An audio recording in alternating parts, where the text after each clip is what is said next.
Yes. Phone number 1-800-LOVE-191. Fax number 310-854-4455. Dr. Drew is not in tonight. Dr. Bruce is sitting in for him again. And that's fine with me. Has it been, what is it, like 3 Sundays in a row? Well, you were here on Wednesday, too, right? Yeah. Drew is in Hawaii. Drew will be back tomorrow, theoretically. Drew's flight lands at LAX, which is probably about 15 minutes away from the studio at 9:30 tomorrow night. Or in LA traffic, 2 hours. Yeah, if it's raining and if there's any delays, all bets are off. So I'm on call from 3 hours away. Right. The problem is, yeah, you live in Redlands? Redlands. And is it really 3 hours? No. But it's 75 miles, so, you know, with the usual traffic, it can complicate things. So it'll be an interesting on-call situation. Well, I don't think we're going to put you on call. That's okay. I'll keep my beeper on. Because that's not fair, because it's going to take you 2 hours to get out here. I'd like to see you do the show alone, though. That would be befitting of your great... Thank you. Yes, I've done it before. It's a disaster. I really work better with a partner. Boy, I really miss that, Drew. Thanks a lot. Okay. You feel great. All right. Anyway, Bruce and I are going to have a great time tonight, I'm sure. No guest tonight. Gavin from Bush will be in here on Wednesday. Possibly Bjork on Thursday. And the rest of the week... She's not doing anything on Thursday night. She has nothing to do. She's thinking about coming up here. Mm-hmm. Well, she's a very strange girl. Yeah, she's not allowed to with us, so... Oh, she is? We'll see. She's in town and everything. Yep. Does she live here? No, but she's coming in for our Christmas show on Friday night. Oh, is she playing Friday night? Yeah. Oh, boy. I got to get hip. Oh, man. K-Rock, the mother station out here in Los Angeles, is really the godfather of these Christmas shows. They put on these big shows, and every station does them now, but K-Rock's always... The original. Oh. Oh, Bjork's on now? Oh. Well, I told you, and I didn't hear that she was going to be on. You didn't know? Who told you, Lisa? I don't know if she is. All right, so she won't be performing Friday night at the K-Rock Almost Acoustic Christmas. That's all right. No one from the station listens to the show. You'll be fine. The point is I have been getting calls up the wazoo for tickets. And they're real tight on these things because it's like the hottest ticket in town, and they sell out in 5 seconds and everything. And everyone's been bothering me for tickets. And my thing is I'm on the barter system. I don't care if I've known you and love you for 20 years. If you haven't done anything for me in the last year, you don't get tickets. Then again, if you've, come by the house, paid your respects, scraped a little paint, whatnot, you get the tickets. That's the way I work. You have a good Thanksgiving there, Dr. Bruce? Great Thanksgiving. Yeah. Ate lots of turkey and slept. Good. In preparation for work. With that tryptophan? It's right. It works. Is it L-tryptophan or is it tryptophan? It's probably L-tryptophan. L's just the structure of the molecule. Yeah. L-tryptophan sounds to me like a, Mexican porn star. L-tryptophan. Has the same effect. All right, so put you to sleep. I stayed up till 2 in the morning last night and ordered a mop from the TV. I saw a commercial for the Wonder Mop. The guy, they did it like at Marineland. A porpoise shot out of the water, landed in the tank, splashed all this water up on the deck, and this Wonder Mop took it right up. One swipe. Did you really order a Wi-Fi mop? I spent $8 on mops last night. Because not only is the mop 2 easy payments of $19.95, which comes about $40, it's $12 for shipping and handling, and then it's like another, $4 or $5 worth of tax. So it's like $50-something worth of mops. But if you watched a commercial, it made perfect sense because they had a big trash can, and it was filled with these cheap $10 or $15 mops, and they said you'd go through one a year. Whereas this is like a mop that you could pass down from generation to generation, right. So that your kids would have clean floors, and their kids in turn would have clean floors. Oh, do you? Yeah, my wife ordered the mop. And the only way Did she order that mop? Yes, and the only way I find out is in the credit card receipts because she's afraid to tell me. I tell you, I never even thought about mops until I saw this commercial. And the thing that's funny is when they do these infomercials and they go to a break, like they go to commercial break, you think you're going to see a commercial for like a local car dealership. No, it's just the mop commercial. They go from the mop test site to the actual mop commercial. But like a fool, I bought the mop. And it works? Is it good? Let's put it this way. It will not be handed down to future generations. Oh, it won't. Family. But it's one finger ringing. and by the way, I don't mind using my whole hand to ring. I really don't.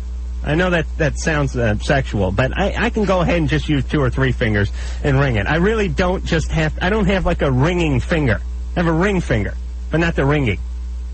So anyway, I bought this mop, and the thing I found out about these things, last time I ordered something from TV, I ordered one of those change sorters. It was like merry-go-round change sorters that you just drop the money in, and it spills and all. Didn't work.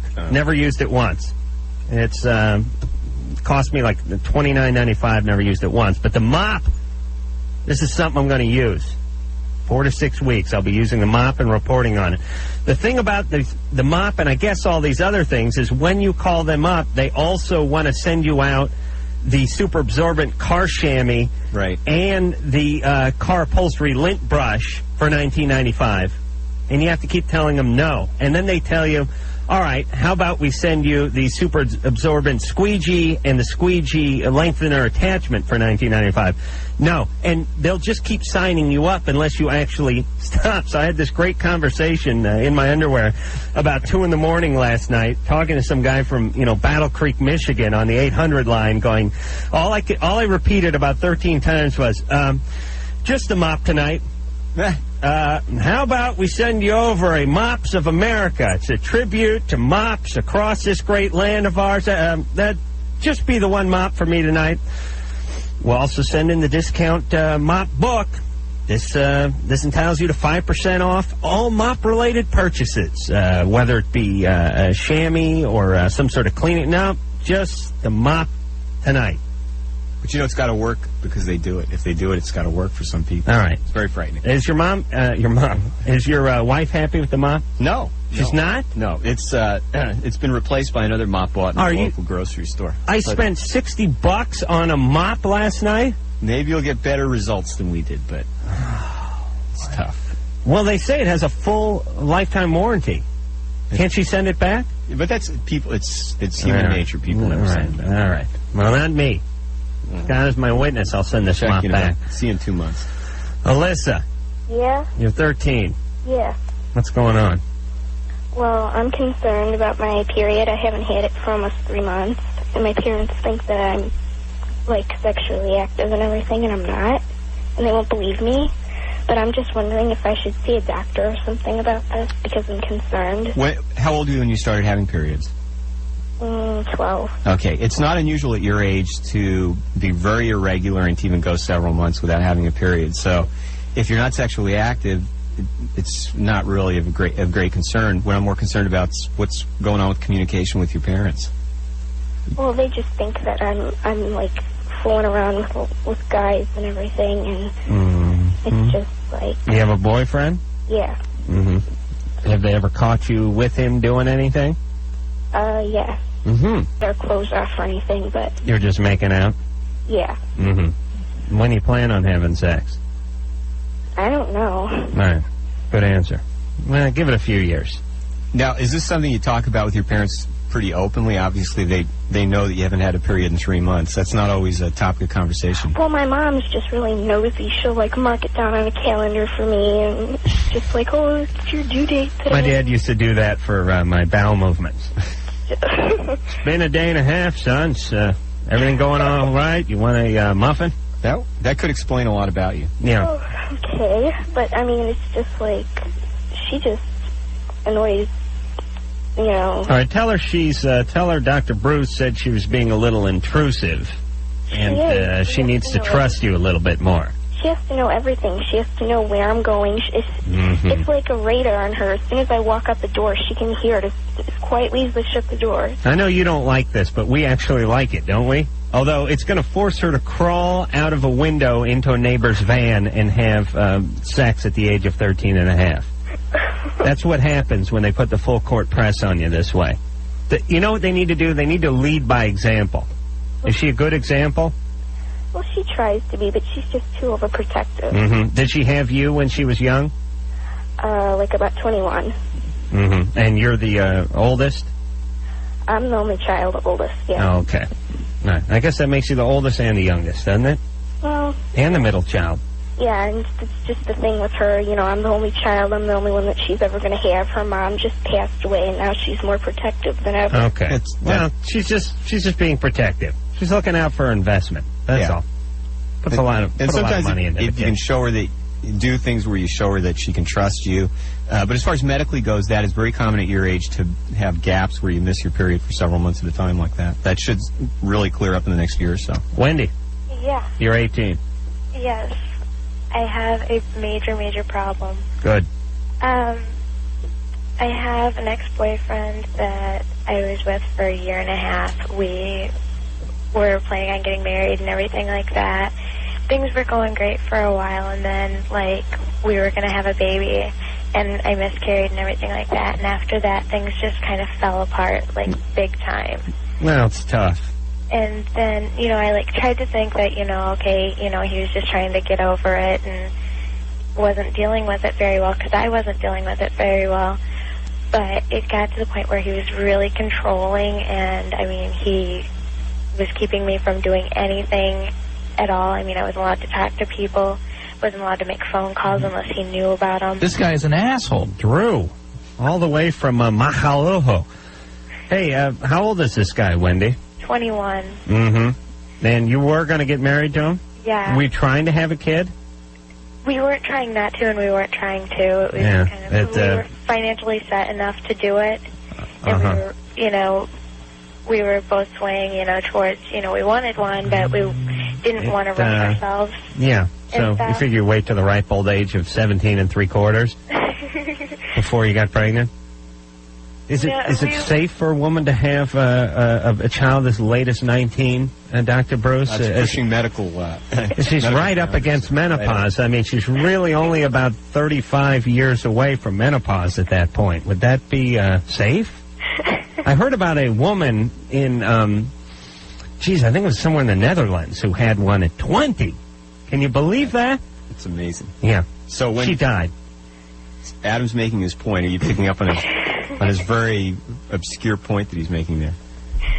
Well, I just got out of that relationship. Good. And it took me a long time. It took me like 3 months to like try to get out of it. And like a couple of friends of mine had set me up on a blind date with a guy. And my number one rule is like no blind dates, because I've been set up on some really bad ones. And I went anyways. And we went out, we went shopping and stuff like that. We went up to the Mall of America. And he paid for our, like, whole day and everything like that. And the guy was really nice and really sweet and everything. And then, like, the next day, he, like, bought me, like, a bouquet of flowers. And he did that, like, every day for, like, a week. And he'd come into my work and stay there for, like, 4 or 5 hours. Wow. And just would not leave. He's got a self-esteem problem, this guy. This guy's an asshole. And then that Friday, I mean, like, a week after it happened, he's like, well, I think you're the one, you know, I want to get married and this and that and the other, and I want you to be the mom of my daughter, because he's got a daughter and everything like that. And he's like just totally wrapped up in this relationship, and he started getting really controlling about who I was. Was he going to put his name on put your name on the passenger side of his van? Yeah. Yeah. And I mean, does he have a van, Wendy? No. No. He's got a small car.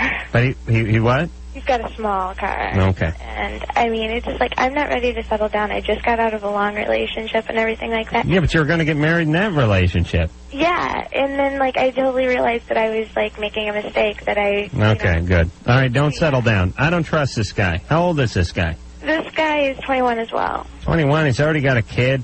He's already been through his first relationship.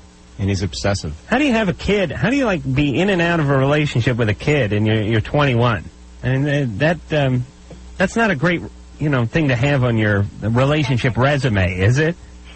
Where's his wife? Oh, forget about it. Where's his girlfriend that he had? He lives with her. He lives with her? Yes. All right. Listen, Wendy, first off, I want you to kick your friend in the groin for setting you up with this guy who spends 5 hours at your work, who lives with his ex, and has a kid at 21. There's more. Yeah, I was going to say, I'm waiting for the third man.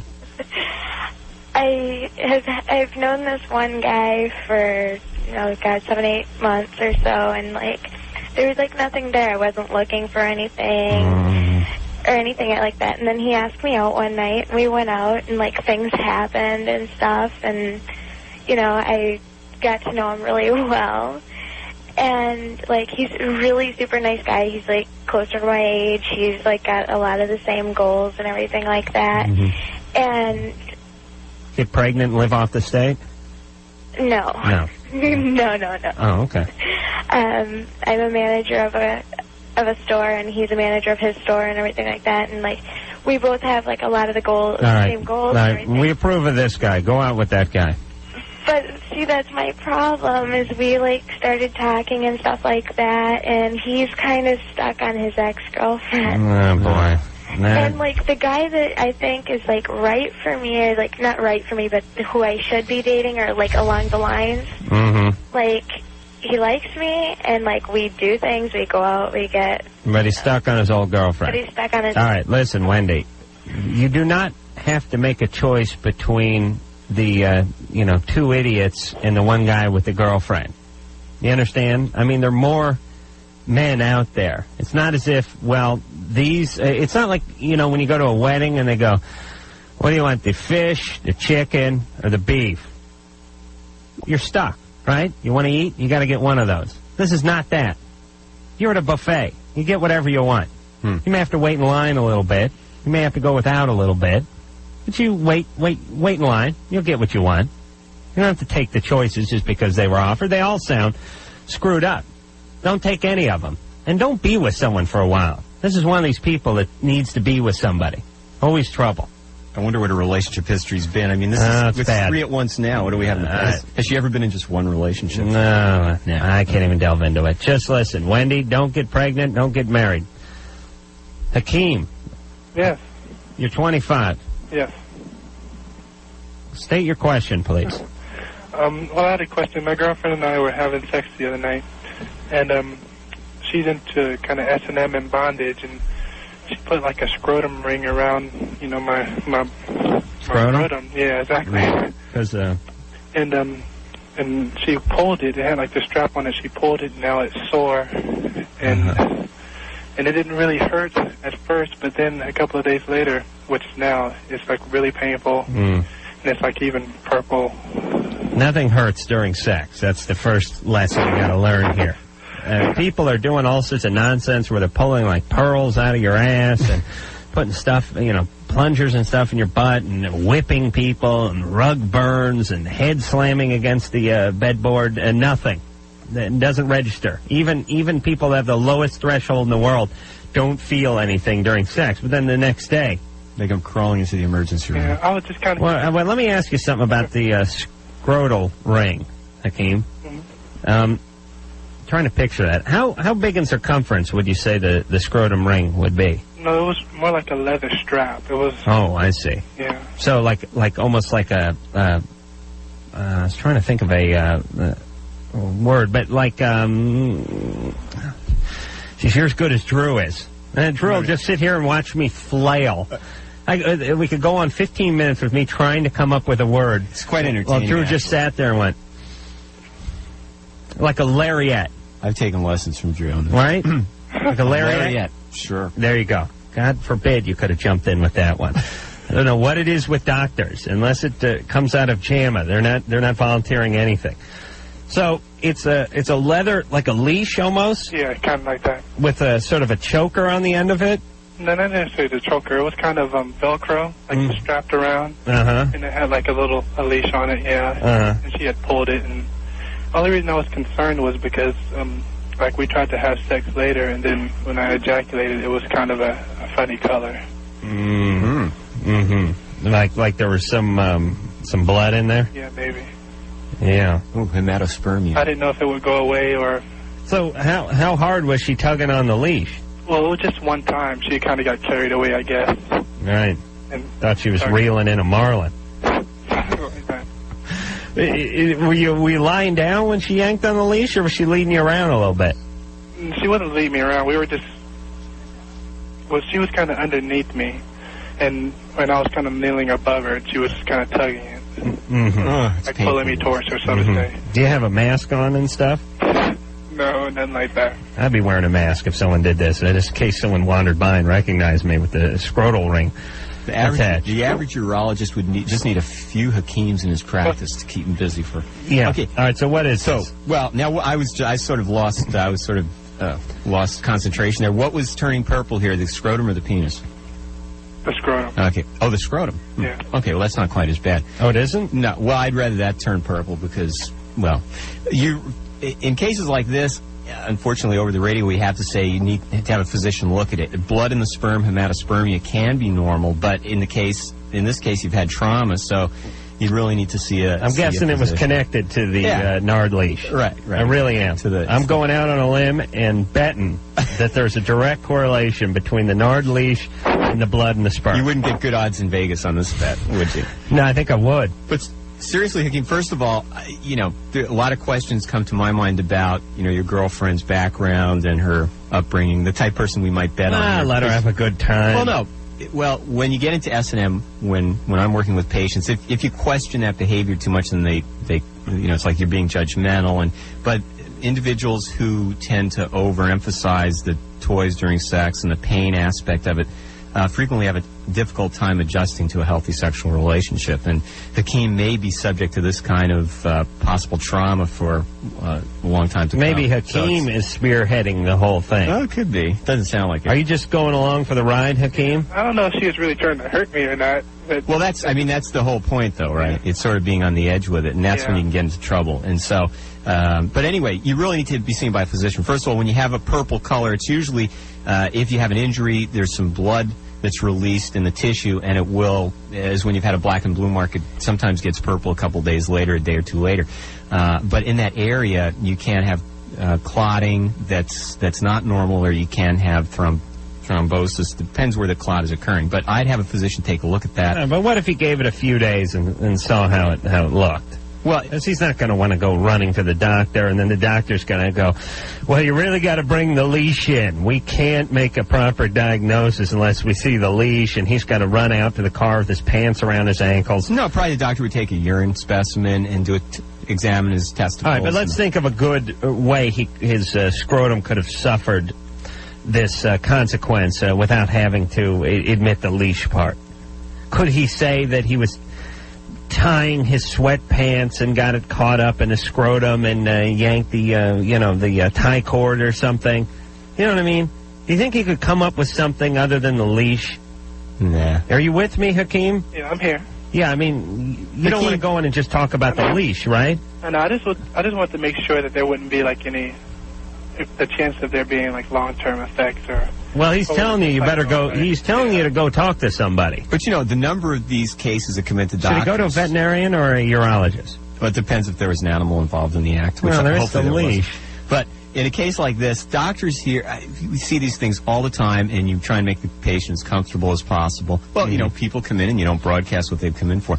But problems like this, whenever you have blood in the urine, blood in the sperm, you really need to go see the doctor and have it examined. In this case, having a leash-type apparatus tied around the scrotum could inflict trauma that wouldn't evidence itself for a day or two. So just because he was fine right afterwards doesn't always mean there isn't a problem. It's probably his fault for crapping in the hall. His mate wouldn't have yanked down on that leash so hard if he'd just waited till he got outside. All right. Yeah, good advice. All right. Sure, as good an audience as Drew. Maybe better. What is it with you doctors? Do they suck your sense of humor right out of you when like when you're taking your pre-med exams or something? At what point does the sense of humor leave your body as a physician? Because Drew suffers from the same thing you do. What is that? At what point? I'm trying to be real nice, but maybe if you were funnier, I'd laugh. All right, you're lucky, Brock Coffee. All right, we're going to go to break. Why don't you sell the next call, Dr. Brose? Somebody's husband's antidepressants are affecting his mental health.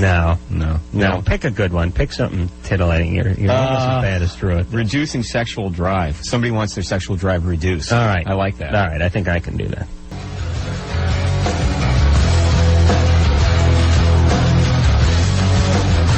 Hi, this is Barry White.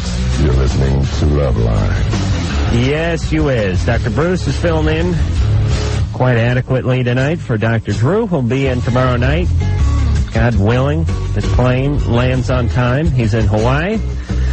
Gavin from Bush and Bjork from Mars may be in on Thursday. Gavin would be Wednesday. He's confirmed. And phone number 1-800-LVE-191. And it's back. Antidepressants. Now, what's the one you sold last? Come on, give it the program. Number 4. Number 4? Greg? Hey, what's up, guys? Hey, you're 22. What's going on here on the Loveline? Hey, I just want to tell you, you're hilarious. My roommate and I, we listen to you all the time. We just crack up. Thank you. Enjoy your show. I appreciate that. And Dr. Bruce, we've heard you on there before, too, and I really like some of your moral standards and stuff that we hear, so. Yeah, he does. Glad to hear that. He's a real religious guy. Really? What religion? Christian. Good deal. Whereas Drew comes across like a guy with, family in mind. He really worships Satan every chance he gets. Bruce is a real, he's a real Christian. Yeah. That's why I offend him sometimes. Anyway, I was calling because I wanted to know if there's a way you could, like, temporarily reduce your sexual drive. Because, you get in situations, and I want to try and stay pretty morally clean, and I want to, I don't want to rush things with girls, and I don't want to get myself in situations, especially, you're together, and it's late at night, and everything's going well or whatever. And, I'm a normal 22-year-old. I have a lot of that drive, and I was wondering if there's a way you could, like, tone that down. How could you? Well, are you a good-looking guy, Greg? I hope so. I think so. Yeah. So you have a lot of willing women around you? Yeah, that's not a problem. No, it isn't. I guess that is a problem. You have a decent job? Yeah. You do? You drive a decent car? Yep. Okay. Got to quit your job, take a bat to your car and a can of spray paint, and freeze your genitalia in a block of ice. Is that good? I had a horrible job, and I drove around a pickup truck that actually had a... my pickup truck was stained. Not painted, stained by some guy I worked with. He took, dark walnut stain and actually stained my car with a rag like you'd be doing a piece of furniture. And then took a old aluminum level, tied it to a piece of rope about 5 feet long, set it on my back bumper so that I would drive around dragging this level behind my truck. So if you drive a pretty beat-up truck, these are the things that I did. And it scared women off. Yeah, I never got any women at that age. And this because of the truck and the... I think that and the job. See, the problem is I still want to get the women. I just don't want to take it too far, too quick, too soon. Okay, my number one prescription for the first safety mechanism for avoiding sexual excesses, avoid drugs and alcohol when with women. Oh, at all times, actually, but... Yeah. I'm sober from everything, but... They are? But if they get loaded, they're going to come on to you. Well, I try not to date girls like that either, but I've heard rumors, like, in the Army and stuff, they put stuff in the potatoes. Are you talking about, like, saltpeter? What about that saltpeter? What do you know about that? I know there's no scientific verification for that. There isn't? No. Well, we had Tony Bennett in here like a year and a half ago, and he said when he was in the Army, they put saltpeter in the food. I don't think anybody wants to disagree with Tony Bennett on that. And they said they do it in prisons, too. Okay. Yeah. I wouldn't recommend it. You wouldn't? It's not FDA approved at this point. All right, so a lot of masturbation. Stay away from the booze and the substances. Right. As far as, if you go to your physician and ask him this question, there's nothing you're going to walk out of the office with as far as a prescription. Because other than having a castration order from a court, in which case there are hormones that sometimes are given to people who have these problems, very rarely. In your situation, how about some of those serotonin reuptake inhibitors? Okay, well, that's interesting because something like Prozac, some of the selective serotonin reuptake inhibitors, the SSRIs, very good at it. Oh, yes. You've learned well. That can be a side effect, is decreased sexual drive. Well, so I get to be happy and my drive decrease, huh? Right. A happy fool is what they call it. Right, but as far as I'm not familiar with any... Oh, please, just don't hump anybody for a couple of months. Not going to work on this guy's testicles any longer than we have to. You pick the call. Let's go to my call. All right, Teresa? Yeah. You're 23. Yep. What's doing? Well, I was just wondering, my husband is on Zoloft and Klonopin, and I was just wondering how that would affect him in the long run mentally, and if it would affect our kids. Like I'm carrying a baby right now that the doctor says might be Down syndrome. And my second child was born with a TAPVR heart defect. And I was just wondering if that had to do with anything. How, boy, what a mind F that is. Yeah. Right, but in terms of your husband's taking the medications. Yeah, he is. There's no effect on the sperm from the medications you mentioned. What about Elavil? So, Elavil's another antidepressant, an older type, a tricyclic antidepressant. Zoloft's one of the newer generation antidepressants that does affect serotonin. And Klonopin is a benzodiazepine. It's something in the family of Valium. And it sounds like your husband had probably has an anxiety problem or anxiety and depression. And how old's your husband? He's 27. Why are you guys having more kids? Because they're good for our, I don't know, they're fun. We love them. Yeah. We wanted to get our family started, and then... Lincoln Logs are fun. Hey, you know what? Huh. I've never had a chance to play with Lincoln Logs. Well, see, you missed out on your own childhood. No, I wanted to have 3 kids, and then, you know... How about, have a family. But what about mental stability in the parents before you go ahead and start the troop, you know? Well, he seems to be fine as long as he's on his medication, I mean... It's under control, and he's on medication for that. So okay. How did you find out? How did they find out that the kid is possibly stricken with Down syndrome? Because I went in, because my second child had the heart defect, I went in for a fetal heart echo, and there's a bright spot that showed up on the heart, and they said that shows up on 1% of the kids that have Down syndrome. Did you have an amniocentesis also? I'm going to be getting one within the next week, yeah. How far along are you? I'm 5 months. Oh, boy. Yeah, why? What's your husband do? What does he do? Yeah. He is a brick mason. Okay. That's not... is he in the union? Yes, sir. Okay, good. That's good, then. Good money there. Yeah, no kidding. It's just important that he stays on the medication as prescribed. There's not a... Stop having kids. It's not... this is a message. Yeah, stay on the medication. It's not the guy's sperm that's causing this. What's causing this? And by the way, they can't figure out definitively whether your fetus has Down syndrome or not? Well, definitively is not a good word in medicine. Well, accurately? I'd say, generally, she didn't have her amniocentesis yet, but looking at... Because this Down syndrome, exactly. I mean, that's as heavy as it gets, right? Right. Well, you know, it's not as heavy as it gets. No, a lot of people with Down syndrome lead relatively normal lives or do quite well. Really? Yeah, I think Engineer Mike may have that. Mike, do you have Down syndrome at all? Okay. You really? Because to me, there must be different grades of Down syndrome. Sure. There's like the Corky from Life Goes On. That's Down syndrome? Right. There's different... The guy makes 10 times as much as we do. Now he's in syndication. He's drooling all the way to the mailbox every day and just hammering a big fat check. He's doing very well. Oh, my God. That is so true. Geez, now I pray my kid has Down syndrome so he can have a productive career. And if he doesn't, he has something to blame it on. I can't wait until you're married and your wife's pregnant. I want to be around to watch that. I'll tell you. If I found out that... the thing that my wife was carrying had a possibility of having Down syndrome, that'd be it. Immediate abortion. Well, please. I mean, could you imagine? I mean, if it had, serious Down syndrome? Well, you know what? What a commitment. Well, exactly. And you know what? It's a situation where you can't tell what you're going to do until you're in that situation. Because when my wife had an amniocentesis, then you're really dealing with what if. And did they find anything? No, everything went fine. No. But does the kid have your hair? The kid has my personality. She's in trouble. That abortion. it may have Bruce's sense of humor, everybody. My hair and my sense of humor. All right. Okay. Yeah. Oh, what a volatile combo that is. You'd think someone with hair like that would have a sense of humor, too, but no. It's Kramer here, you know. All right. No, it's beautiful. Listen, I've had hair twice as bad as that. Did you feather your hair in junior high? No, I didn't. How old are you?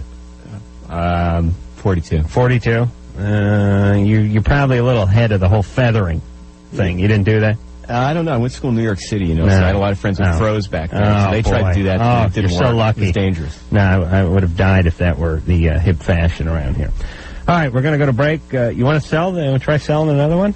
Oh, this is right up your alley. Why would a person love someone who does bad things to them? Okay, that's good. Hi, this is Harry Connick Jr., and welcome back to Loveline. Hey, yes it is. Isn't that a Who song? Can't explain. All right. Dr. Bruce is filling in tonight for Dr. Drew. And they both had the... we had our personalities removed. Humoroscopy. Humoroscopy. When did you have the humor removed? Was it always the that way? The bad humors were removed shortly before the show tonight. All right. Well, what sitcoms do you like? Me? Yeah. Do you watch anything? Let's see. I like that ER sitcom. No, you just watch stuff on the no, actually, Trinity Broadcasting. No, I like kind of stuff. No, I like Seinfeld. Oh, really? Seinfeld's great. Okay. Because I grew up in New York around the same time, so I can share in the great humor there. Do you watch the Trinity Broadcasting Network? I watch a variety of things. Now, I'm not sure Trinity. Is that where they do the healings and stuff like that? Mm-hmm. Nah, that's not real Christianity. That's sort of rip-offs type stuff. Oh, it is? Yeah. I'll tell you. You know what I watched for about a half hour before I ordered the mop? As a matter of fact, I think it was God's will that I ordered that mop last night. I watched I don't know what station these guys are on. Maybe they're on the Trinity Broadcasting Network, the religious station. The Behemoths for Jesus. You know, the big strong guys? Yeah. The big power club? Uh-huh. All these guys. And have you guys seen these guys? They're like these 270-pound, big, white, corn-fed guys, and they wear these jumpsuits, and they perform all these sort of strongman acts in front of a huge congregation, and it's all about sort of powerlifting for Jesus. You guys not seen these guys at all? Yes. Yes, you have. Yeah, have you seen these guys? Any channel surfer. What they do is, you can't turn this thing off. It's like five guys. They're these huge, big guys. They're high-fiving everywhere, and they're getting all pumped up. It's like pro wrestling, almost. And they have these sweatsuits, and they pull the tops off. And they're all these huge, big, bulky white dudes. And they rip license plates in half, and they rip decks of cards in half, and they blow up like hot water bottles and blow them up. And they like bend rebar, and it's all, yes, thank you, Jesus. And one guy will have a piece of, number 5 rebar around his neck and holding on to each end of it with a rag and start bending it. And the congregation's going nuts. And another guy's got the mic, and he's talking about the power of Jesus Christ. You know what I'm talking about, right, Bruce? I've seen these guys. I don't have I don't pass any judgment on them. I don't know much about them. No, you can't turn this stuff off. You really can't. Hey, if a guy's blowing up a hot water bottle, those hot water bottles, and it's getting bigger and bigger and bigger, and it's like the size of, 2 or 3 basketballs, but it hasn't burst yet, you're not changing until he blows that thing up, until the wind of Jesus blows through him and bursts that bottle. I'm not quite sure what the correlation between, let's say, bench pressing and Jesus is, but these guys are like the power team. I think it's the power over sin to win out over sin through Christ, but I'm not sure that... I think maybe to get teenagers' attention or young kids watching it, maybe that's their goal. But guy karate chopped cinder blocks, karate chopped ice, which to me has no real practical application. Karate chopping ice. Maybe if you couldn't get the ice tray loose or something. There's no real practical application of karate chopping masonry stuff. But these guys were going nuts. You got to see these guys. We got to book them on the show. Except for they scare me. Yeah. You had trouble with jars of clay, I think. Oh, that's true. Yeah, so I don't think you're going to get that. All right. Tom. Hi. Right. Hey, I'd like to start a group called Nappers for Satan, where you switch to another channel and we just pay homage to the Dark One by napping. All right, Tom, what's going on? Real ratings grabber, that. I have a couple of questions. The first one, how does low self-esteem play into a relationship? More specifically, why would you stay with someone who's not good for you? How does low self-esteem play into that? Well, you don't think you can do any better. You think they're doing you a favor. It's the same way low self-esteem plays into everything. It's like when you have a job and you have low self-esteem, you stay at that crappy job longer than you should. You take more crap from your crappy boss than you should, and you get paid less than you should because you don't think that anyone else is going to hire you, and you don't think you're worth, an extra $5 an hour or whatever it is. The same with relationships. If you don't feel like you're worth anything, and by the way, people eventually start treating you how you feel about yourself. They'll catch on. Like if you don't think you're worth jack, eventually they're going to start treating you that way. I just stayed with a girl for almost 5 years, and I was never happy with her. And why'd you do it? Because you have low self-esteem? I guess so. Yeah, I really didn't know. You need to watch the Power Club on the Trinity Broadcasting Network. You see one of these guys like karate chop a log, and you'll get that self-esteem right back into you. Okay. My next question was, is there a specific or general reason a person sabotages the relationship? Well, usually because they want the relationship to end, but they don't really have like the guts to come out and say it. That's one hypothesis. And the other one is that all they know is bad relationships and chaos and that kind of stuff. And if the relationship's not chaotic enough, they just make it chaotic or get out of it. That's what I did with my past relationship. You sabotage them? Yeah, I made it horrible. Yeah, I've done a little of that myself. And then you just get them to dump you. Pretty much. But going back, what was your family like that you grew up in? How'd your parents relate to each other and relate to you? Not too good. My dad drank a lot. My mom was real abusive. Okay. And you know, and just in a nutshell, I mean, things tend to reproduce themselves like that, and what you're comfortable with, even though it may have been very uncomfortable then, that's what you're used to, and that's what you tend to gravitate towards. And it sounds like he's out of the relationship now and trying to learn some boundaries, learn some healthy boundaries, and sometimes you have to learn what a healthy relationship's like. Let me give you a good example of that. I think I mentioned this a few weeks ago. I got nothing to do with the Christian Bible Network. I got a nice bed, now. I got a queen-size bed. What did you have before? I'm just curious. I had a popsicle stick that was wrapped with yarn that I used to sleep on. Okay. And that's basically the bed that I grew up on. I don't know, they call them a single or like a prison cot is what I grew up on. And then I actually had bunk beds as an adult. One of the few adults I know who had a one-bedroom apartment with 3 guys, and we all slept on bunk beds, like the Three Stooges. Oh, boy. Sounds like a sitcom. And nothing impresses a woman more than a 23-year-old guy bringing a woman back to his bachelor pad and her seeing the bunk beds. But the point is now I got this queen-size bed. I sleep on the very edge with my arm and one leg hanging over on the floor because I can't sleep in the middle of it. And the other side is made all the time and never comes undone. No. What are you talking about? I never make my bed. Oh. The point is I was so used to sleeping on this thin mattress the whole time that now I got a big one. I can't sleep in the middle of it. I can't enjoy it. You know what I mean? Mm-hmm. Okay. All right. When's Drew coming back? Is it tomorrow? Not tonight? No. Wes? Yeah. You're 27. Yeah, how you doing, Adam? Good. I listened to your show. I've listened to it for the last 6 months. I have been in jail, and I listened to you guys in there. I think you do a good job. What'd you get put in for? Well, my wife of 7 years ended up sleeping with my best friend, and I got off work at 1 o'clock in the morning. 10 days before this, she had stated that she wanted a separation, and I said, okay, you need some time or whatever. Let's do it. So I went to stay at my mom's house. I was coming back from work at 1 o'clock in the morning and seen this car parked out front, and so I naturally stopped and I started going. I went in. The bedroom window is right there next to the door. Oh boy! I seen them making out and getting down on it, and I freaked. I went to the front. I didn't even try to open the front door. Just kicked the son of a bitch down. Yeah. And he came running out, and I just beat the hell out of him. I ended up putting his head through the sheetrock several times.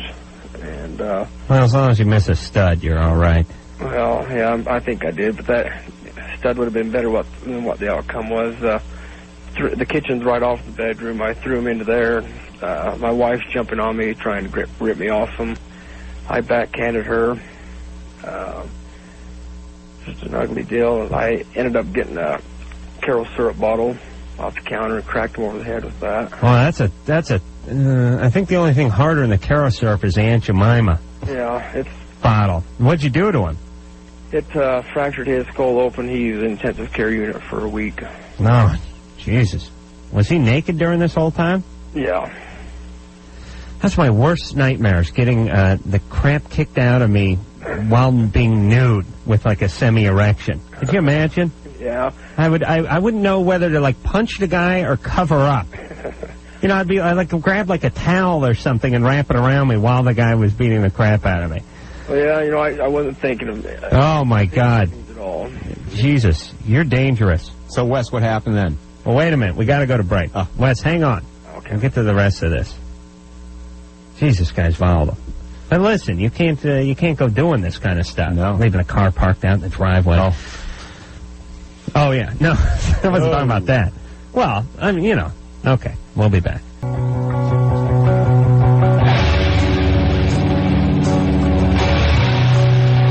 Hey, the Loveline, and we will be back in 10 seconds.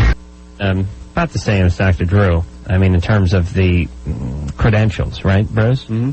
Similar. Emergency medicine, addiction. Mm-hmm.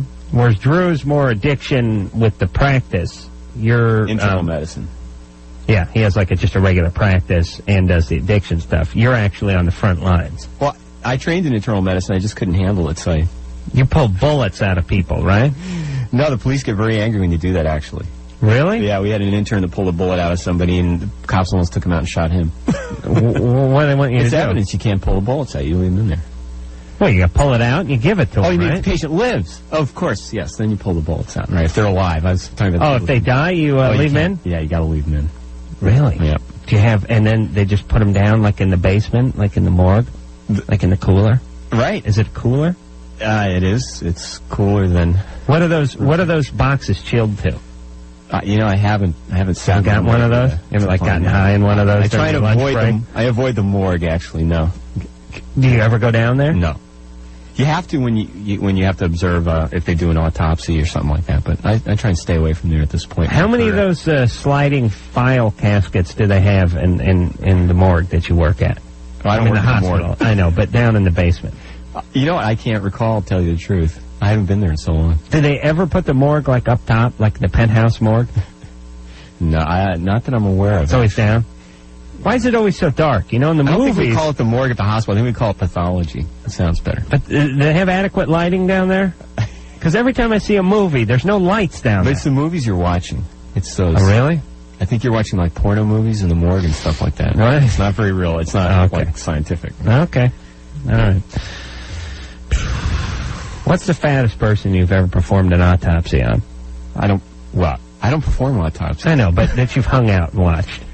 I can't remember. As far as patients go, had for example, the CT scanner table takes up to 350 pounds, and we regularly have problems with not being able to accommodate our patients with Do you ever look at their genitalia and then feel naughty that you looked? No. No. You mean you don't feel naughty? Okay. I'd like to take you to the ER for a... No. That would be great. I am so squeamish that way. I can't stand to see anyone in pain.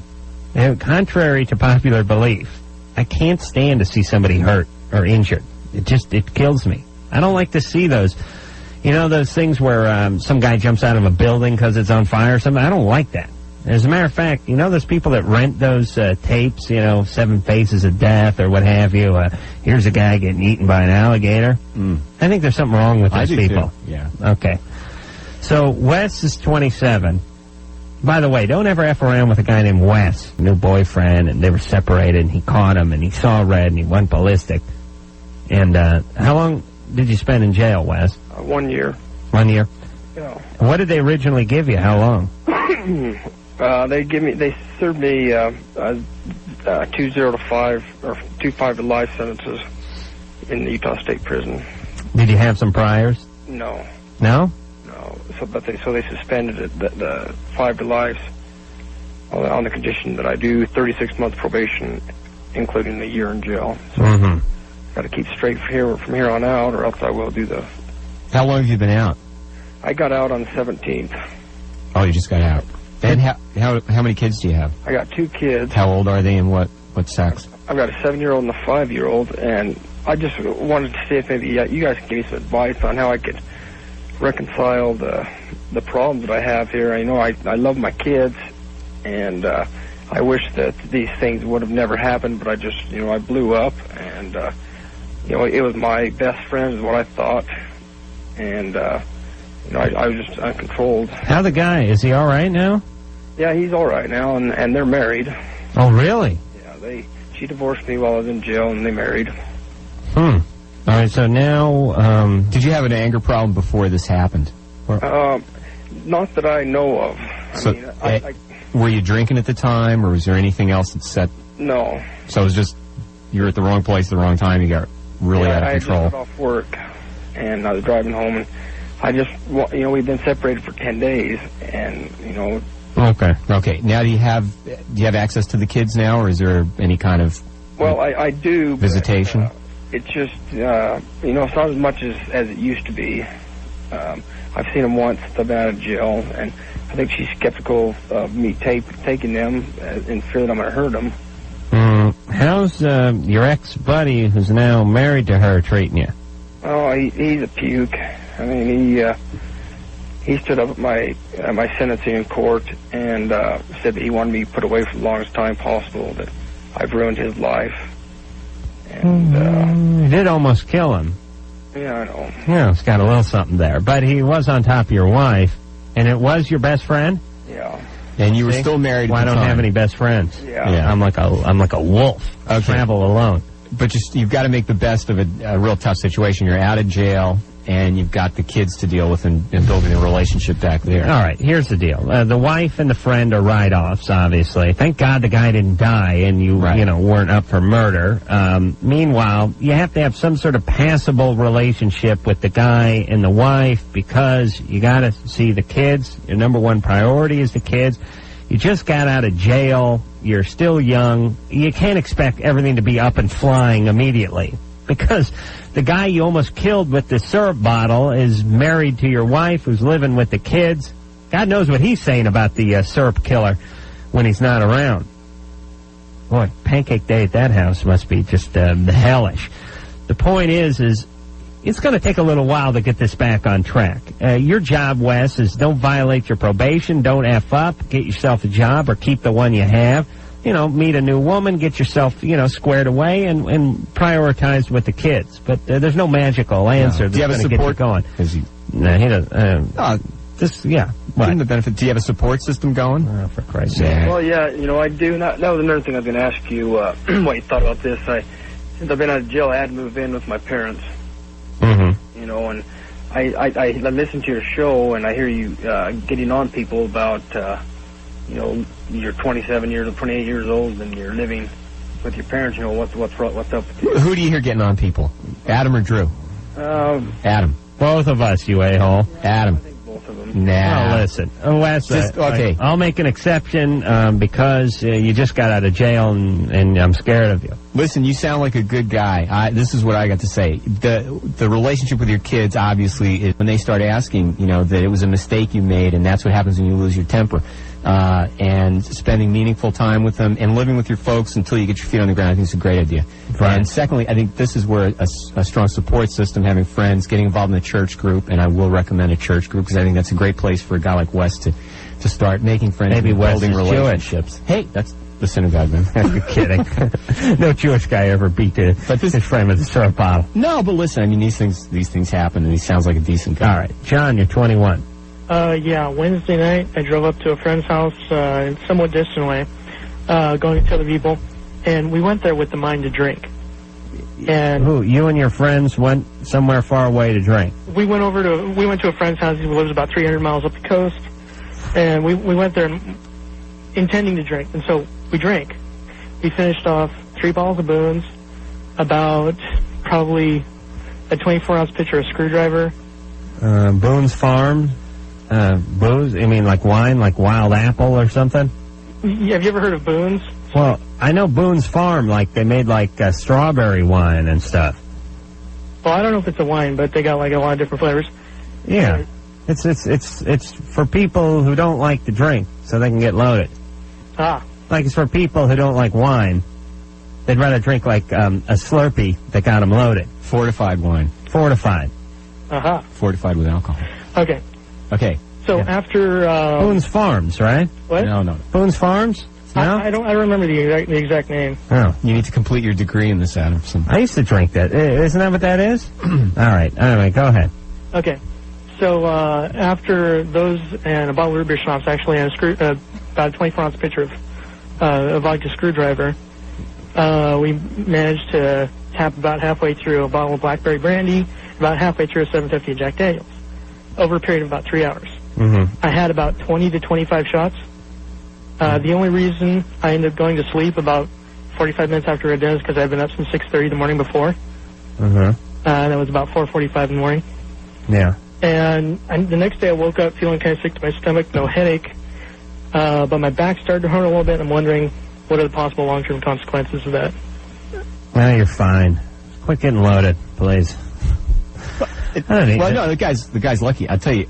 You drank too much. You could have poisoned yourself and choking your own vomit. Now, listen, he was just calling to tell us how much he drank. Yeah, basically. It was people tie him on all the time. But also, actually, alcohol is quite an impressive poison, and the number of people I've seen come in the emergency room that end up on a ventilator, the younger the individual is, the higher the risk that they'll stop breathing, that they'll aspirate, choke their own vomit. Yeah, alcohol is a very nice anesthetic, and as you drink more, it becomes just like using an anesthetic that doctors use to put people to sleep. And so the dangers here are, a couple days later, he's past the point of falling asleep and not waking up. But for the amount of alcohol, the diagnosis of alcohol poisoning is it's a very serious problem that people run into. And you hear these stories of parties where there's a competition to see who can drink greatest number of shots or the and that you can't end up. You ever vomit because you drank too much, Dr. Burris? Me? Yeah. Oh, I never discuss my past. Oh, yeah. I bet you've heaved a few times. No, see, now, if you start I've never done that, then it's like, well, this guy could never identify with me. Or else if you start talking about things like that. Then, I would say I've vomited through alcohol intake upwards of 20 times. 20 times? I'd say 20. There could be permanent brain damage after about five times. That's I'll tell you, my eyelids have not been the same. I'd walk around with bloodshot eyelids after a good night of throwing up. But I was kind of a pussy. If I drank too much and I wanted to go to bed and I knew I was going to get up in 2 hours and heave or something, I would just heave before I went to bed. And kind of, take care of that. Had it under control. It was, I had my drinking under control. Ray. Yeah. You're 23. Yes, sir. How you doing, Adam? Good. Listen to your show all the time. Thank you. I just needed some advice. I'm 23. I'm a single father. I've got twin boys. They're 2. And I'm having a hard time dealing with their mom. She's still hell-bent on being a teenager, and she doesn't really want to deal with the kids very much. She doesn't show up to visit them when she says she will. Anytime I talk to her on the phone, we're arguing constantly. How old is Mama? She's 21. Did you guys get married or something? Yeah, we were together for 4.5 years. Married? Yeah. Okay. 4.5 years. Yeah. So what do you mean? You met her when she was like 16? No. Well, huh? 17, yeah, somewhere in there. Yeah, I'll go with 16. Smart ass. I like when people like to try to fudge the numbers, but you just can't. We were together for 4.5 years. She's 21. We've been broken apart. We've been broken up for 4 years. All right, anyway, so she's not a good mom. Well, that's the kids live with you, right? What's that? The kids live with you? Yes, sir. The twins? How old are they now? They're 2.5. Okay. Please pay attention to this show, Bruce.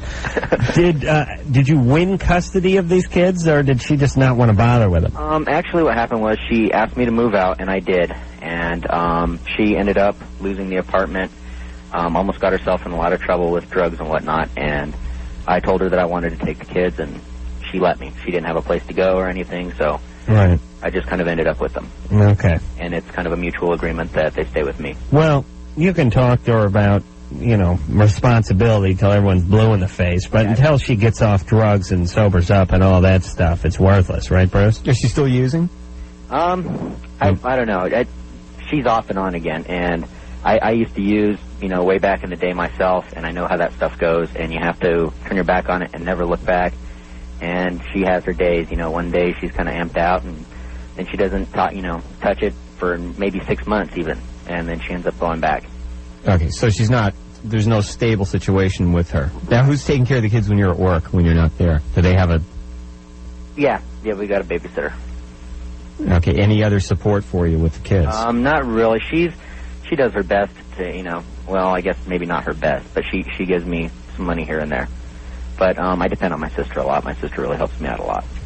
Well, listen, it sounds to me, Ray's a pretty stand-up guy, by the way, and I appreciate that. We need more responsible dads in this country. He's raising a kid. He's doing the best he can. You're not going to be able to talk somebody into being a parent.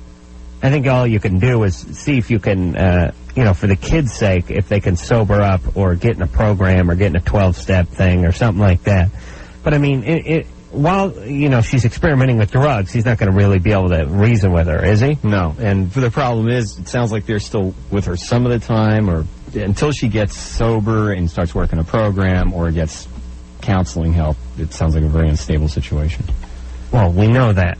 But there's nothing he can do other than, obviously, don't give her the kids if she's, smells of alcohol or she's beaked out or something like that. Chris. Hello? You're 17? Yeah. I went on a college visit and I met a girl who lives kind of near me, but she doesn't go to my school or anything. And thing is, we sort of hooked up, and we kind of go out, but she's not technically my girlfriend. And the thing is, it's kind of the relationship we have, Bruce. We see each other once or twice a week, but we're not really, there's no commitment. That's you and Drew, I thought. Oh, yeah, that's us. Here maybe once a week, maybe once every 2 weeks. She doesn't have that much free time. And when we see each other, we're like all over each other, crazy. And, but the thing is, she's got this other guy she sees. And I don't want to, I should be like, well, whatever, screw that. I don't want to have to deal with this. But I like her too much. Well, you're desperate. Yeah, you could say that. It's not that you like her too much, it's that you don't like yourself that much. Really? That's a better way to look at it. Yeah. Here's, Chris, here's your only shot. Believe me, this is experience talking. Okay. I've been down this road. You'd like to have her committed to you and only you. You'd also like to salvage some dignity. There's only one recourse. You must tell her that you're not the kind of person. Here's what you tell her. I'm not passing judgment on you. I'm not telling you what to do. I'm just telling you the way I operate. I don't date people that are, getting it on with other people at the same time. It's just not the way I work. I'm not passing judgment. If that's what you want to do, so be it, but I'm not going to be one of them. Now, I like you. I'd like to, have a more consistent relationship, but unless you're prepared to make at least that much of a commitment to me, then forget about it. And you move on. Now you got your dignity. Now, maybe she decides, yeah, this guy's right. I like, this is a very confident stance the man has taken. I'm suddenly more attracted to him. And she commits to you, or she doesn't. So, you either have your dignity and her, or you have your dignity and your hand. But either way, you have your dignity. You're never going to win her away as long as you're hanging out making a fool of yourself. Because she'll just put you into the SAP department and keep working it. Okay. Am I right? No, I want to get Chris's feedback on your answer. Oh, boy. I'm mixed up. What are you mixed up about? Confused. Never mind. Chris? Huh? Chris. So, did you hear Adam's response? Yeah, I heard it. Does that answer your question? A little bit. Okay, so it doesn't. Be more specific. So, okay, you're the girl that you're intermittently infatuated with is how old? She's 17 as well. Okay. And here's the thing: her other guy is 22. Yeah. All right. So you're also risking your life in this situation too. So what? I'm done with him. What do you need to know? I told him everything he needs to know. What more could you possibly add to that? What do you want to add to that, Bruce? I was going to ask him what he expected that our advice would be. Because usually the intuition is there, and what the little voice is telling you is the way you should go. Sorry. You're just going to drive this show into the ground. Chris? Hello. What else did you expect us to tell us? I don't know. I just wanted to get some feedback from professionals or whatever. Okay. And what would you suspect we're going to tell you? I mean, you got to break it off with, isn't it a law? If you're going out with somebody that's going out with somebody else, you're just going to, it's not going to go anywhere. Right. It's going to get you in trouble. That's and enough. If there's a 22-year-old boyfriend, you're going to end up the way Wes dealt with his wife's and here's what I'd like marital partner. Here's what I'd like to, with the syrup bottle upside the head. Right. Here's what I would like to impart on my young listeners through experience. What you see before you now is a man chocked full of dignity. I really do.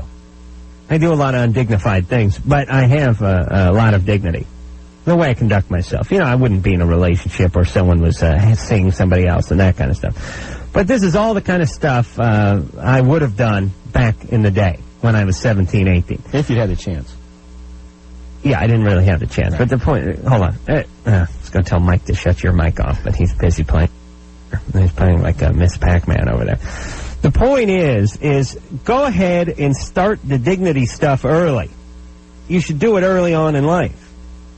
This sort of thing where, you go ahead and F up between the ages of 16 and 30, and then you sort of get your head screwed on straight and start conducting yourself in relationships according to plan or what have you. Why not just go ahead and do it early? Why not at age 17 look the girl in the eye and say, I'm not the kind of guy who gets into relationships when people are already involved. End of discussion. Boom. All right. You don't get any trim that weekend. It hurts a little bit. But the bottom line is you are on the road to dignity. Where's that road lead, Bruce? No, Dignityville. Digvillia. All right. I know your mic was shut. All right, I'm going to sell the next call. Marianne, boyfriend's dad caught them messing around, threatening to tell her mom. What should she do? On Thursday, although she has to check her biorhythm. My mom was into that nonsense, that biorhythm stuff. Temporarily, I hope. Yeah, about the time everyone else was into it, in like 75, but she'd like check her biorhythm chart, and I'd be like, hey, Mom, what's for dinner? I'm having an extra critical day. Yeah, okay. Now my biorhythm's all effed up because your biorhythm's effed up. I could have been having a good biorhythm day, but because your biorhythm's effed up, now I don't get to eat because you're having a critical day. All this nonsense. I wish I was born in either the 50s or the 90s. Why is that? I had to go through all this horrible 70s crap. Bunch of guys, a bunch of bad cars, and guys wearing like purses and all that disco. All that disco. But you got a chance. Disco's back. All that hippie crap and the biorhythms. You'd look good. I still can't figure out what the biorhythm is. Here's what the biorhythm thing is. It was real hot in the 70s. I don't know. You get some kind of wheel. It looked to me like what birth control comes in. It's like a little round thing, and you put in the time you're born and the date and stuff like that, and then you figure out what days are good for you. But as it turns out, like for my mom, like every third day was an extra critical day. She couldn't leave the house. And then some days are real good days. I don't know what that means. It's not AMA approved, I bet you Sherry's into that. Sherry, you know about the biorhythm stuff. You're still into it, right? Give Sherry the mic. I gotta figure this out. What do you know about that biorhythm, Sherry? I don't know jack. You know something about it. I don't know anything about it. But how does it work? You put the date of your birth or the time? You put your left foot out, you put your left foot in, and then you shake it all about. I really don't know anything. I know I look like an ooey person, but I'm not. You're not into that? No. No. Sorry. Okay. All right. Sorry to disappoint you, Adam. All right. I just figured that was your scene. I never figured it out either, other than the people who got too deep into that stuff just turned out to be, every day was a critical day, and it just turned out to be losers. Didn't work. All right, Marianne. Oh, hello? Hey, wait, what about astrology, Dr. Bruce? You consider that blasphemy? Oh, yes. I don't like that stuff. Yeah, that doesn't make any sense. No. But the guy who went and talked to the burning bush, now that's just good science, isn't it? Ah, excellent. That was a spiritual man. Yeah, that makes perfect sense. All right, Marianne? Yeah, before I get to my problem, I was curious, since I can't see you guys, I was curious, what do you look like? I mean... All right. I mean, I'm sorry. I'll describe Dr. Bruce. She doesn't care what I look like. I'm just a fill-in guy. Tell her what Drew looks like. Oh, you want to know what Drew looks like? Sure. Well, I want to know what both of you guys look like. Okay, you want me, Bruce, and Drew? No, Bruce. I'm sorry. Okay. I'm not trying to be rude. Bruce looks like he sounds. He's got a big red mop on top of his head. He's wearing some horn-rimmed glasses. He's got kind of a doctor's outfit on. Yeah, he's got kind of that doctor. My wife dressed me tonight. But yeah, let's talk about you. You. Look good. Let's talk about you. Hey, let's talk about me. Why don't you go ahead and describe me? Well, other than she could just turn on MTV and... Well, she may not have cable. I have cable. Ann can help me describe Adam, but, his black, bushy eyebrows. Yeah. Take off your hat. Oh, Greg. Greg Brady. Greg Brady? No. Well, the hair's a little bit hard. How would you describe his hair? It's mop's not a good Pete word. Sampras. Yes. Me, Yes. Greg Brady. Yes. He's got a high forehead, which, from a medical standpoint, we want to do He does some... have a big forehead. Never noticed.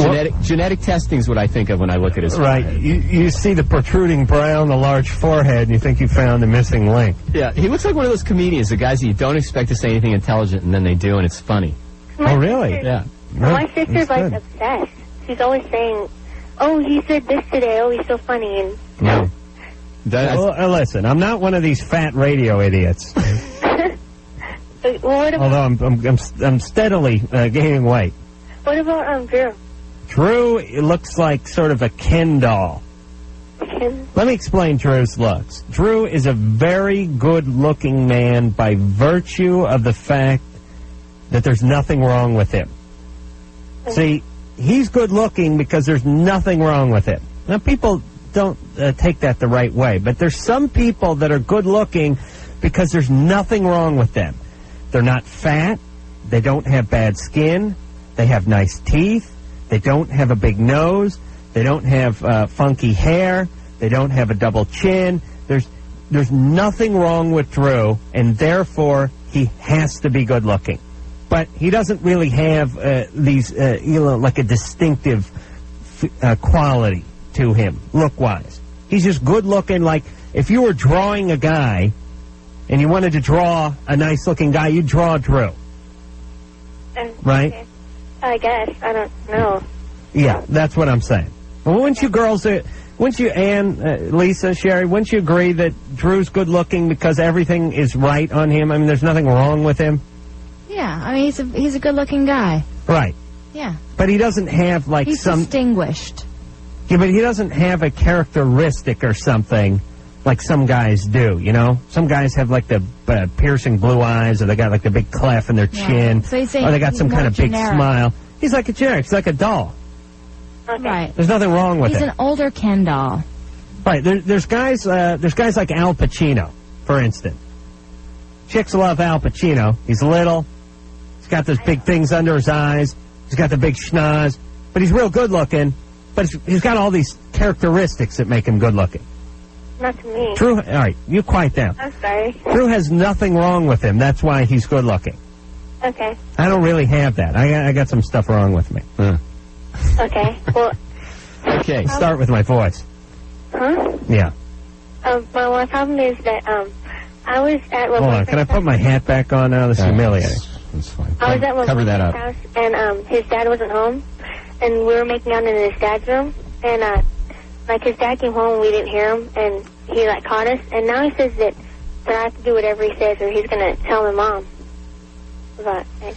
I did outscore Drew on the personal evaluation chart, which Sherry almost broke down and cried when she when she found that out. She almost threw a chair through the glass here. She was so upset. Who did that evaluation? Me. Oh, me and Drew. That explains it. We worked it out. I came out ahead. Hey, the numbers don't lie, ladies. Sherry was still very upset about that, which was very concerning to me, but okay. We have our personal preferences. Okay, so Marion, he's threatening to tell who? Tell my mom. Ah, if you don't what? Huh? Stay away? He wants you to stay away, or he wants you to behave yourself, or what? He wants me to do whatever he says. Well, that could be a lot of things. But yeah, but he's really weird. He hasn't told me what he wants me to do yet. This is your boyfriend's dad? Yeah. This sounds bizarre, doesn't it? Okay, what were you doing with your boyfriend? Did you have your clothes off? Were you having sex, or what was going on? You know, like kissing and a little bit of touching and stuff, you know. Okay. Things your mom would understand, things you could talk to your mom about? No. Listen, let me tell you something. There's no way this idiot is going to go tell her mom? Or is it her mom? Yes. Yeah. Okay. That's your cue, by the way, to say yes instead of just looking with like a blank expression. I was worried about my hair during the time. I was wondering if you weren't listening there, yeah. Oh, Jesus Christ.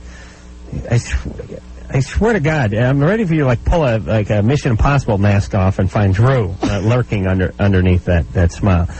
All right. There's no way this idiot is going to go to your mom and tell her this. No, he will. He won't. And if he does, and your mom has a lick of sanity in her, she'll tell him to get the hell out of the house. No, I mean, but she's always saying, like, she's always watching me all the time. And you didn't do anything wrong. Call this guy's bluff. But if he tells her, I mean... All right. Well, then, she's... I don't know. I would dump... all this bad stuff that she would do to some guy if she ever caught me doing anything. I would dump this guy just based on this guy's dad, tell you the truth. Now where's your dad? My dad? He ain't around. Yeah, he is. Well, my biological dad, he left a long time ago, but I have a stepdad, and he's sort of around. He goes to work a lot, really late at night, so... Oh, boy, I can relate to that. All right, yeah, but your kids are glad. They can't wait.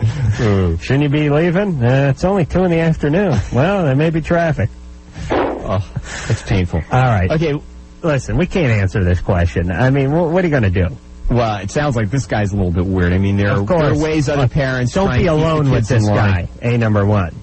Yeah. B, number two, see if you can have your boyfriend try to talk some sense into his dad and tell me he's humiliating the hell out of him. Yeah, well, just from a standpoint of working with teenagers, at 14, you don't want to be having sex, and the best way not to have sex is to have adults around that care about you and that are keeping an eye on you. Nobody likes that when they're 14, but it's a good thing. Listen, I'm more worried that they're around the house. You do? Well, that's bad. No, the dad. I don't mind this. I don't mind the mom who's overprotective and the dad is trying to blackmail her. Yeah, it just depends what he's saying. I'm just... She won't get pregnant for another 2 years, that's all. That's great stuff. And listen, do you ever listen to what I'm saying? I try to. We're on the same side. I haven't taken my Ritalin today. No kidding.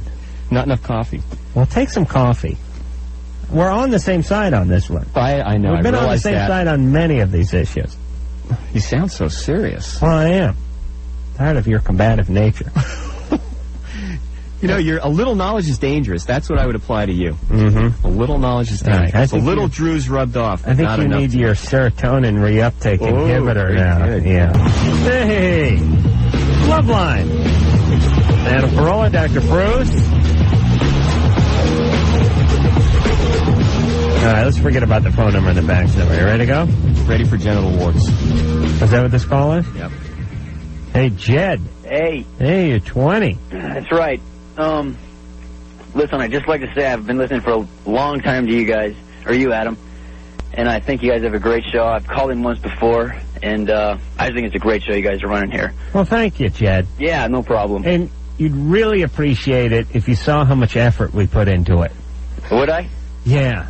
All right. Because it then becomes really impressive when you realize that everyone shows up about 10 to 10 and talks about other stuff. And has absolutely no involvement in the show whatsoever, except for producer Ann, who is she listening? Oh, she looked this way. She books guests, Oh, yeah. during the day. Yeah. Well, I think you guys do a great job and everything, but I just want to say, who the hell is this dude on the show with you, man? That's Dr. Where the hell is Drew? Hey, watch it. You want some help with your warts? You better back off. Where did he hang up? Where did he hang up? Oh, he did. All right. All right. All right, driving the listeners away, one caller at a time. Well, let me try another one there. Shut my mic off. What can I say? Belinda. Yes. You're 31. I don't know. I have a question. Okay. I just said you're 31. Oh, yeah. Okay. Okay, now I'm going to hang up on you. Okay. Unless they protest when I say I'm going to hang up on them, then I usually just hang up. Peter. Hey, how's it going, guys? Hold on, good. Hold on, Peter. Let's see. Melinda? Uh-huh. Hey, what are you doing over there? I'm outside. All right, what are you doing, smoking? Sort of, yeah. I'm sitting outside. Smoking? Uh-huh. All right. Cigarette. Okay. Why? I'm nervous. Why are you smoking outside? Because everybody's inside. Mm-hmm. You live at home? We're staying with some friends. Uh-huh, they don't want you smoking in there? Yeah, they don't allow no smoking. Okay. So how cold is it outside? It's pretty cold. It's chilly. Where are you calling from? Bakersfield, Oh, yeah. What state's that in? California. Oh, boy. But it's still colder there, right? Yeah. Okay. Any more demographic questions? No, I like the picture where people are. So she's sitting outside the porch, looking at the Doughboy pool. Because everybody else inside's listening to the radio. Oh, okay. Good. Well, now that I'm done boring all the folks inside, what's your question? My husband and I, we've been married for 7 years, off and on. But it's about sex. Mm-hmm.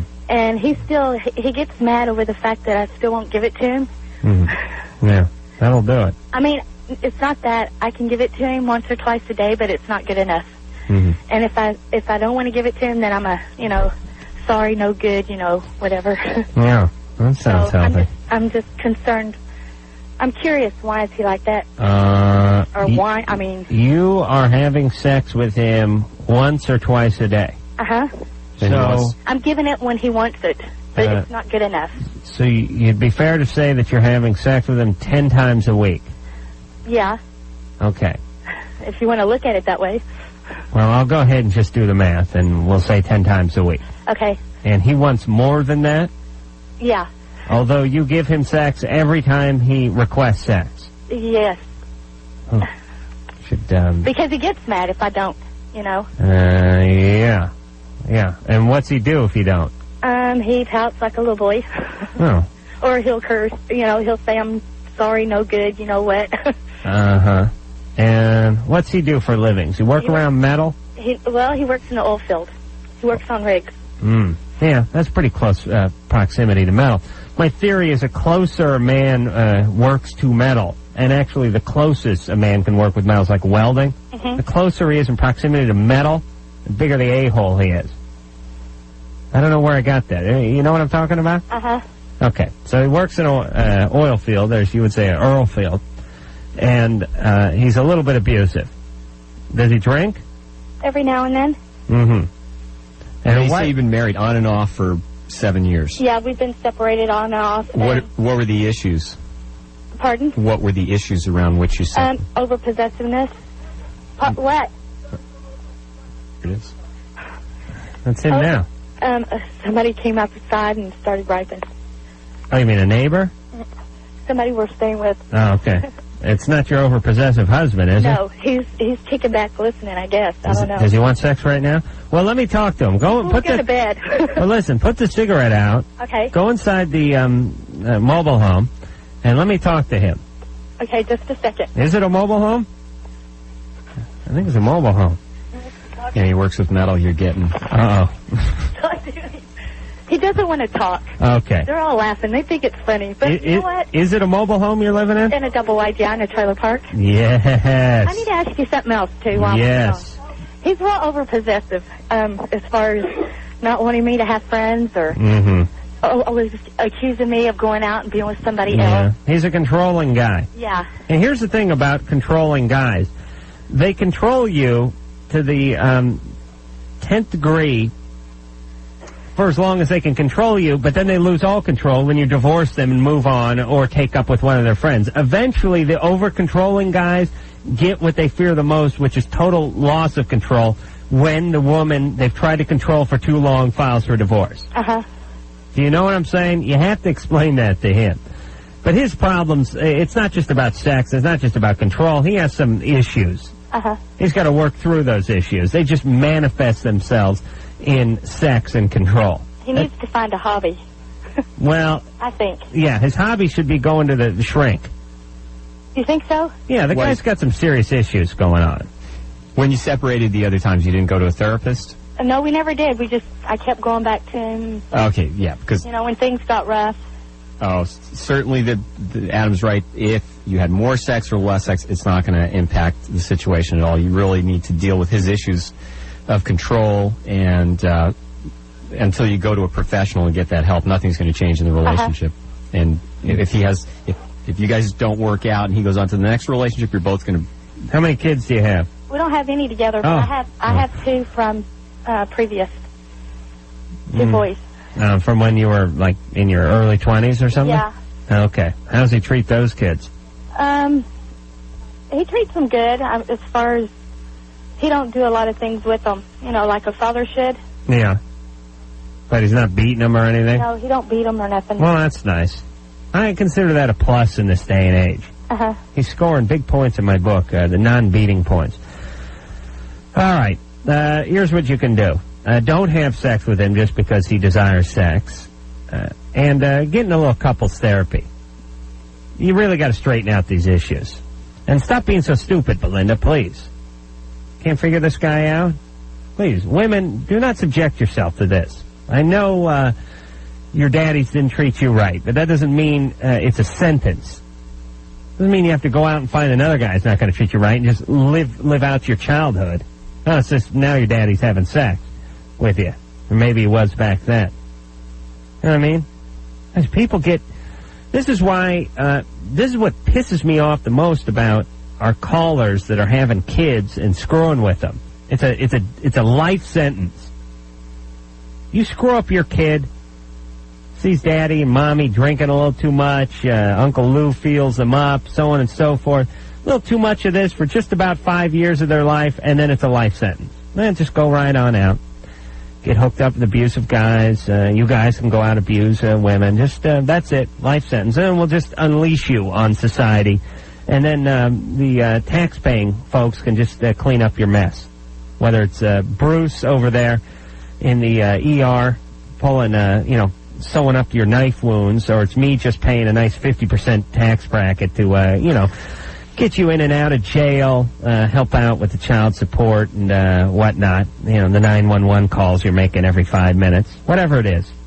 We'll just have society just clean up the mess. There's some excellent advice in there somewhere. There is? I'm not sure where. All right. Peter. Hey, how's it going, guys? Good. You're 21. Yeah, I listen to the show all the time. First-time caller. So, anyway, I had a question more for Dr. Bruce than for you. All right. Adam. And I was wondering, do you know anything about St. John's wort? Yeah, St. John's wort has been in the news quite a bit in terms of natural antidepressant. It does have effects on serotonin and other non-specified neurotransmitters. So, St. John's wort? St. John's wort, sort of a health food store antidepressant. Really? Type of thing. And is that like a venereal wart? No, that was the other caller, but he didn't like me, so he hung up. Oh, okay. So this is the way this is what I recommend to my patients. It does affect serotonin. Serotonin is what's affected by things like Prozac, which it increases the amount of serotonin, thus improving mood, theoretically. In terms of St. John's wort, we don't know how much of whatever the active ingredient is in a given sample of it. So if you want that effect and you want to know how much you're taking, the better way to do it is to take Prozac or another prescription antidepressant. Okay. Okay, because there are other substances. Whenever you're taking a natural substance... Is this new stuff? I think it's been around for quite a while. I never heard of St. John's wort. Well, yeah, so are you depressed? Are you having problems? Yeah, I've also got panic problems, anxiety disorder of some sort or another. I really don't get panic attacks anymore when I'm sober, but I can't smoke pot anymore because of it. So well, we got to correct this in a heartbeat then. Yeah, well, it's kind of annoying. Yeah, it's been off the weed. Yeah. Well, anyway, St. John's wort has other substances in it that could make the panic disorder worse, and it sounds like he has a substance abuse history. You know what I like about you, Andrew? You both, I think it's a doctor thing. You both talk like someone is forcing you out of the room. Mm-hmm. Maybe that's me. Maybe I bring that out. As if there's a patient waiting in the next as if room. Someone's doing like a press conference, and they go, "All right, just one more question or something." Or, but you got to do it St. John's Wort, and then there's like this sort of cadence. It's almost like I'm trying to push you out of the room, and you're just squeezing out the answer before you head into the hall. Drew does the same thing. It's being in a small enclosed space with a maniacal individual whom you're not sure is going to cut you off with no notice. All right, don't talk about Ann that way. We're putting to bed another episode of Loveline. Thank you, Dr. Bruce. I didn't get to help the guy with genital warts. He hung up on me. Well, screw him. He hung up See on your him. doctor. Yeah. Don't come crying to Dr. Bruce. Bring your organ to your doctor and have him look at it. That's good advice. Bruce, thank you very much. Dr. Drew, God willing, will be in here at some point tomorrow night. We're hoping before the show begins. But if I got to fly solo, I fly solo. For the sake of your poor tortured listeners, I hope he's back. You're right. All right. Anyway, Bruce, we'll be seeing you again when duty calls, and we do appreciate you making the drive. Next holiday. Yeah. All right. You want to say bye? Bye. Okay. I want to thank Ann. I want to thank Elisa. I want to thank the beautiful producer Ann for their feminine.